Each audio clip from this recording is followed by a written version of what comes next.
Hello students, पिछले lecture में हम कैरेक्टरिस्टिक ऑफ इलेक्ट्रोमैग्नेटिक वेव पढ़ रहे थे, जिसमें हमने कुछ कैरेक्टरिस्टिक देखी थी। आज हम दो कैरेक्टरिस्टिक और देखेंगे। वो कौन कौन सी हैं अब देख लेते हैं। अब देखो, अगर इलेक्ट्रोमैग्नेटिक वेव के लिए इलेक्ट्रिक फील्ड और मैग्नेटिक फील्ड का जो रेशियो होता है वो किसी कैरेक्टरिस्टिक इम्पीडेंस के इक्वल होता है, यानी Z is equal to magnitude of electric field and magnitude of magnetic field, जो क्या आता है अपना रूट म्यू अपॉन एप्सिलॉन के इक्वल। अगर मैं बात करूं वैक्यूम की, for vacuum Z is equal to क्या हो जाएगा, root mu naught epsilon naught. जब आप म्यू नोट की वैल्यू पुट करोगे 4 पाई इंटू 10⁻⁻⁷ और एप्सिलॉन की वैल्यू पुट करोगे 8.86 इंटू 10⁻⁻12, उस कंडीशन में आप इसको सॉल्व करोगे तो आपकी वैल्यू आ गई 120 पाई या फिर 377 ओम। ओके, और इसे ही जो ये आपका Z आता है, इसे ही हम बोलते हैं radiation resistance of vacuum. Z is known as radiation resistance of vacuum।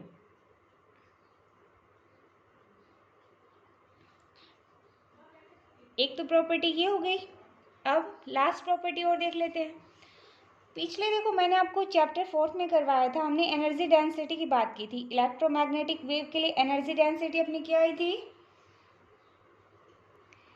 Energy density of electromagnetic wave U is equal to अपना आया था 1/2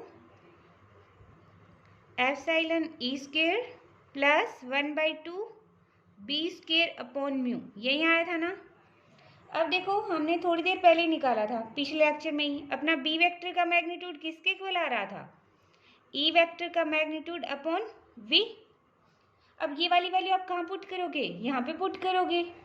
उस कंडीशन में ऊपर वाली इक्वेशन क्या बन जाएगी अपनी, U is equal to 1/2 epsilon E square plus 1/2 mu E square upon V square. अब यहाँ से V की वैल्यू क्या होती है, 1/रूट म्यू E। अब आप V की जगह ये वाली वैल्यू पुट करोगे तो V स्क्वायर करोगे तो क्या आएगा, 1/म्यू E, जो क्या कहाँ चला जाएगा, आपका ऊपर चला जाएगा, यानी 1/2 epsilon E square plus 1/2 mu E square, और ये हो जाएगा म्यू एप्सिलॉन। यहाँ से म्यू कैंसिल हुआ तो क्या बचेगा, E स्क्वायर एप्सिलॉन अपॉन 2, और यहाँ पर भी 1/2 एप्सिलॉन E स्क्वायर है। दोनों को ऐड करेंगे तो अपना क्या आएगा, एप्सिलॉन E स्क्वायर। तो ये आ गई लास्ट कैरेक्टरिस्टिक। तो यहाँ पर हमने जितनी कैरेक्टरिस्टिक थी वो तो ली पढ़। अब हमारा नेक्स्ट टॉपिक आता है Poynting vector, very very important topic for point of view exam. हमारा टॉपिक है Poynting vector.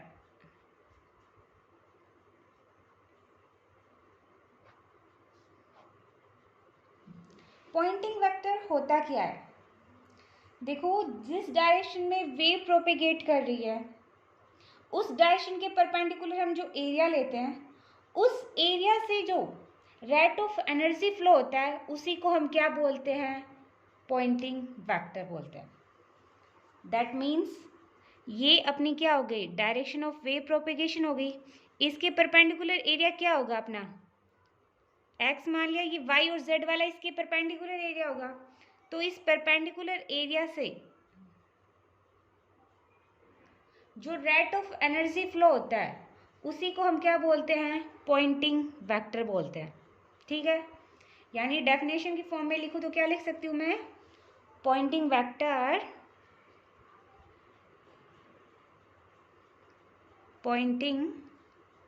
Vector is the rate of energy flow per unit area perpendicular to direction of propagation of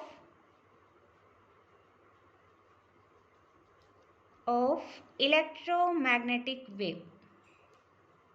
ये हो गई Poynting vector की definition. इसे हम Henry Poynting vector के नाम से भी जानते हैं।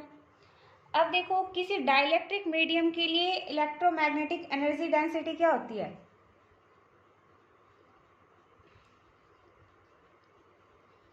फॉर डाइलेक्ट्रिक मीडियम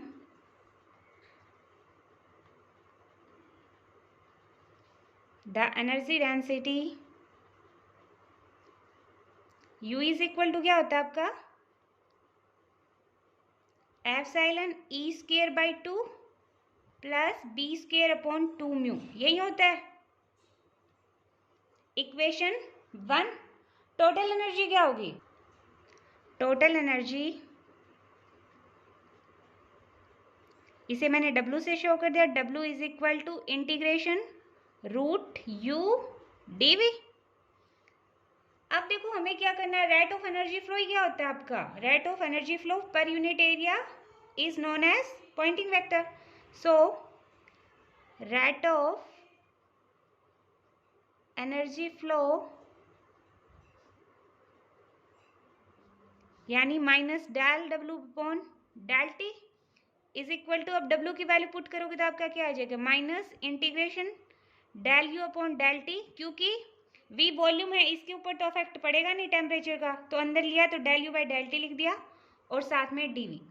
अब आप किसकी वैल्यू पुट करोगे, U की वैल्यू पुट करोगे, U की वैल्यू पुट करोगे तो आपका क्या आएगा minus del W upon del T is equal to minus integration of V del upon del T epsilon E square plus B square, ये यहाँ पे 2 B स्क्वायर अपॉन 2 म्यू और साथ में dV। ठीक है, अब देखो हमें पता है अगर हम del by del T E square करें उस कंडीशन में इसे हम क्या लिख सकते हैं, del by del T E square को आप E vector dot E vector लिख सकते हो, डॉट प्रोडक्ट हटाओगे तो ई स्क्वायर ही आएगा आपका, और जब आप इसका डिफरेंशिएशन करोगे तो उस वक्त क्या आएगा आपका 2 E vector dot del E vector upon del T. एक बार इसके रिस्पेक्ट में करोगे, एक बार दूसरे वाले के में करोगे, ठीक है, तो अपना ये आ जाएगा।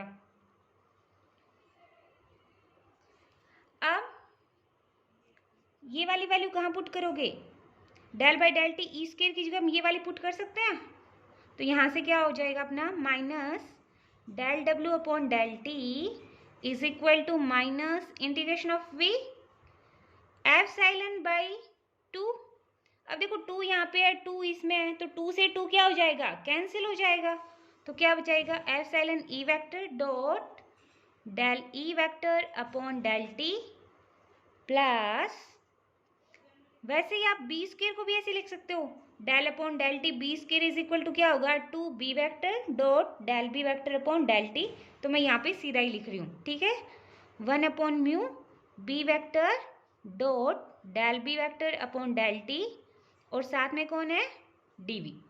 इक्वेशन 2 हो गई। अब देखो फ्री स्पेस की बात करें, Maxwell's third and fourth equation क्या होती है फ्री स्पेस के लिए, Maxwell third and fourth equation for free space. Free space से मतलब क्या होता है, जिसमें आपकी चार्ज डेंसिटी 0 हो और करंट डेंसिटी 0 हो, ऐसे स्पेस को हम बोलते हैं फ्री स्पेस। ओके, तो यहाँ से del cross E is equal to आपका क्या आएगा minus del B upon del T, और वैसे ही डेल क्रॉस बी क्या होगा आपका म्यू जे लिखते हो, लेकिन हमने यहाँ पे करंट डेंसिटी 0 होती है तो हम वो वाला पार्ट नहीं ले रहे, नेक्स्ट वाला लोगे mu E del E upon del T. अब देखो ये वैल्यू किस में पुट करोगे आप, इस वाले इक्वेशन में पुट करोगे। इस वाले इक्वेशन में देखो del B upon del T की जगह रखोगे माइनस डेल क्रॉस ई और del E upon del T की जगह क्या रख दोगे, del cross B upon mu epsilon. Okay, putting these values in equation 2. Okay, तो रखोगे तो आपका क्या आ जाएगा, minus del W upon del T ऐसे का ऐसा. अब देखो आगे वाले माइनस इंटीग्रेशन v एप्सिलॉन ऐसे का ऐसा ई वेक्टर. अब del E upon del T की वैल्यू क्या है, 1 अपॉन म्यू एप्सिलॉन ना, तो 1 अपॉन म्यू एप्सिलॉन और डेल क्रॉस बी हो गया. ओके, अब नेक्स्ट वाला क्या होगा आपका, प्लस 1 अपॉन म्यू ऐसे का ऐसा, और कौन है बी वेक्टर. अब del B upon del T की वैल्यू क्या है, minus del cross E sorry ये माइनस यहाँ पे.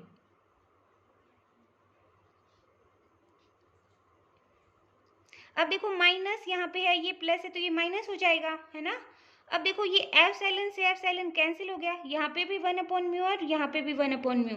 तो 1 अपॉन म्यू को हम कहाँ ले लेंगे, बाहर ले लेंगे तो क्या बचेगा आपका, minus 1 upon mu integration of V E vector dot del vector cross B vector और plus minus B vector dot del cross E और आगे डीवी. Equation third. अब देखो आप वेक्टर अलजेब्रा से क्या जानते हो, from vector algebra we know that del vector dot E cross B की वैल्यू क्या होती है आपकी,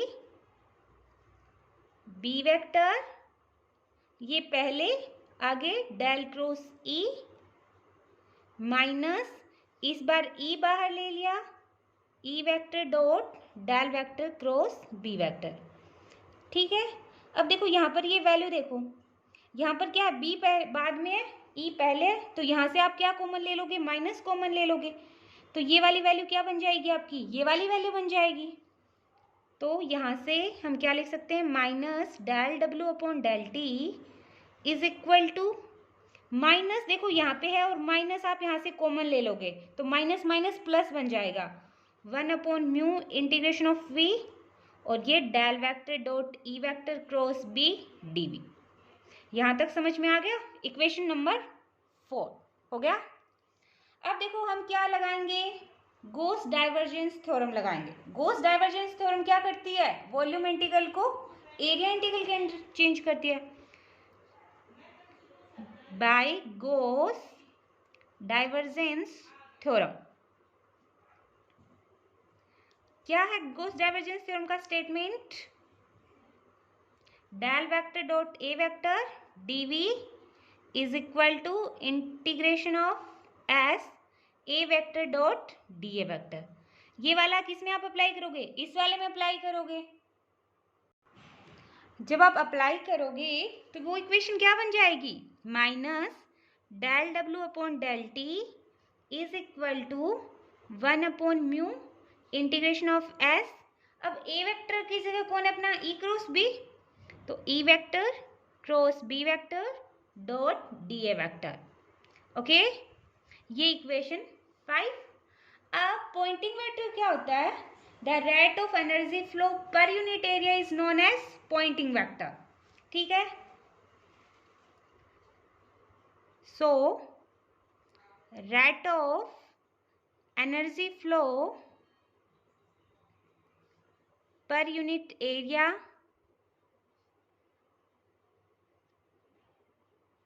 दैट मीन्स पॉइंटिंग वेक्टर.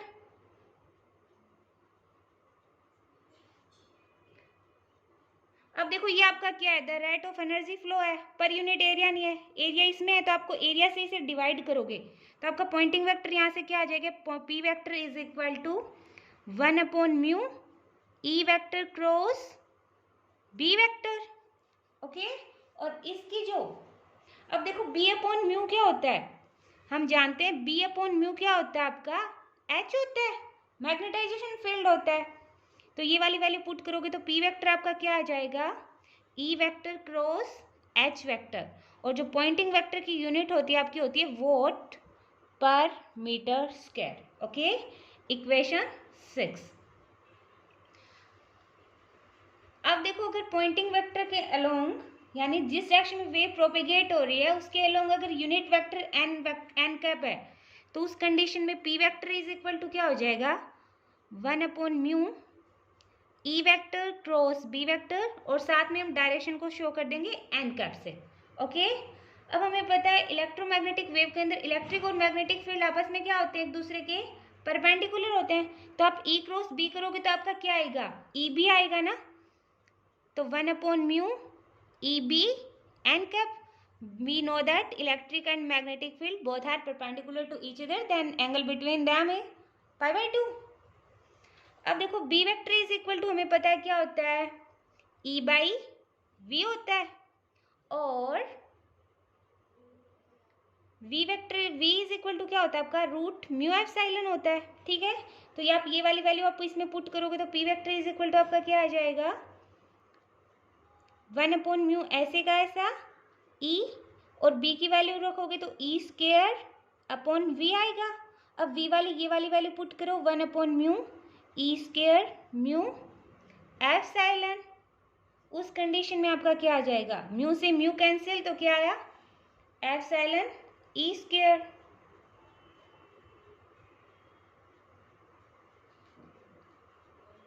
यहां से आ जाएगा आपका e²/μ v एन कैप, एक तो ये आ गया आपका, और सेकंड वाला क्या आ जाएगा, v से ऊपर नीचे आप क्या कर दो, मल्टीप्लाई कर दो। मल्टीप्लाई करोगे तो p vector is equal to क्या होगा आपका, e²/μ v², और ऊपर भी v से मल्टीप्लाई किया है मैंने, ठीक है ना। तो ऊपर नीचे मल्टीप्लाई किया है तो v² की वैल्यू क्या अपनी μ/ε है, तो यहाँ से e²/μ v² की वैल्यू 1/μ/ε। म्यू से म्यू गया, ε ऊपर चला जाएगा, तो p वेक्टर आपका क्या आ जाएगा, ε v e² और साथ में n कैप। ओके, तो ये आ गया आपका पॉइंटिंग वेक्टर, और साथ में डायरेक्शन भी आ गई। अब देखो, इंटेंसिटी ऑफ इलेक्ट्रोमैग्नेटिक वेव क्या होती है, इंटेंसिटी ऑफ इलेक्ट्रोमैग्नेटिक वेव होती है I is equal to P का एवरेज, जो P आपने पॉइंटिंग वेक्टर लिया उसका एवरेज। तो यहाँ से I क्या हो जाएगा आपका, ε तो बाहर आ जाएगा, एवरेज किसका आएगा, इलेक्ट्रिक फील्ड का, और साथ में डायरेक्शन n कैप है। अब E की एवरेज वैल्यू क्या होती है, E की एवरेज वैल्यू होती है आपकी E0/√2, यही होती है average value of E0/2। E² करोगे तो उस कंडीशन में क्या आ जाएगा आपका, E0² आएगा। तो यहाँ से वैल्यू पुट करोगे तो I इज इक्वल टू आपका आ जाएगा 1/2 ε/v E0² n कैप, और इसकी यूनिट क्या होती है आपकी वॉट पर मीटर स्क्वायर। ठीक है, तो आज हमने पॉइंटिंग वेक्टर पढ़ा और इंटेंसिटी ऑफ इलेक्ट्रोमैग्नेटिक वेव देखा, तो ये टॉपिक अच्छे से आपका क्लियर हो गया होगा। एग्जाम में ये टॉपिक एक साल छोड़ के एक साल ज़रूर पूछा जाता है, तो अच्छे से कवर कर लेना। आज के लिए इतना ही, थैंक यू।